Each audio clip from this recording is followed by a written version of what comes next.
Իսրայելի ռազմաօդային ուժերի ինքնաթիռները զանգվածային ռմբակոծություններ են իրականացրել Լիբանանի հարավում և արևելքում գտնվող բնակավայրերում։ Ընդհանուր առմամբ առավոտից իրականացվել է ավելի քան 80 ավիահարված։ Միաժամանակ զանգվածային ռմբակոծության են ենթարկվել արևելյան Լիբանանի Բեքքա և Հերմել շրջանների 7 բնակավայրեր։ Սեպտեմբերի 22-ին լիբանանյան Հզբոլլահ շարժումը հայտարարել էր իսրայելական բանակի դեմ 9 ռազմական գործողությունների մասին։ Ընդհանուր առմամբ Լիբանանից Իսրայելի ուղղությամբ արձակվել էր ավելի քան 150 հրթիռ։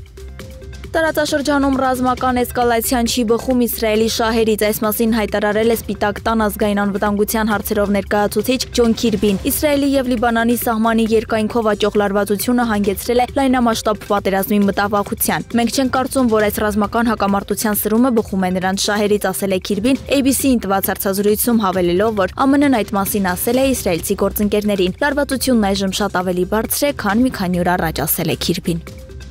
Ռուսաստանը չի մասնակցի Ուկրաինայի հարցով խաղաղության երկրորդ գագաթնաժողովին, որը Կիևը նախատեսում է անցկացնել մինչև 2024 թվականի վերջ, հայտարարել է Ռուսաստանի արտաքին գործերի նախարարության պաշտոնական ներկայացուցիչ Մարիա Զախարովան։ Նրա խոսքով նոր գագաթնաժողովի նպատակն է առաջ մղել Զելենսկու բացարձակապես անկենսունակ բանաձևը որպես հակամարտության կարգավորման ոչ այլընտրանքային հիմք։ Զախարովան շեշտել է, թե առանց Ռուսաստանի և հաշվի առնելու նրա շահերը անհնար է հասնել արդար և կայուն կարգավորման։ Կրեմլը պնդում է, որ Ուկրաինան պետք է դուրս բերի իր զորքերը Դոնեցկի, Լուգանսկի, Զապորոժիեի և Խերսոնի շրջանների այն հատվածներից, որոնք Ռուսաստանը չի վերահսկում, նաև հրաժարվի անդամակցել ՆԱՏՕ-ին։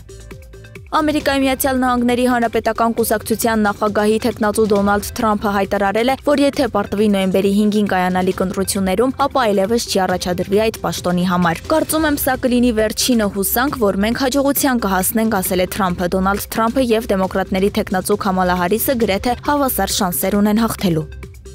Թուրքիան տարաձայնություններ ունի ԱՄՆ վարչակազմի հետ իր ազգային անվտանգության հարցերում, այս մասին հայտարարել է երկրի նախագահ Ռեջեփ Թայիփ Էրդողանը, որը ՄԱԿ-ի գլխավոր ասամբլեային մասնակցելու նպատակով գտնվում է Նյու Յորքում։ Էրդողանը հավելել է, որ ով էլ դառնա ԱՄՆ նախագահ, հաջորդ նախագահական ընտրություններից հետո ԱՄՆ-ի և Թուրքիայի հարաբերություններում բարձր մակարդակի երկխոսության վերաբերյալ Անկարայի տեսակետը չի փոխվի։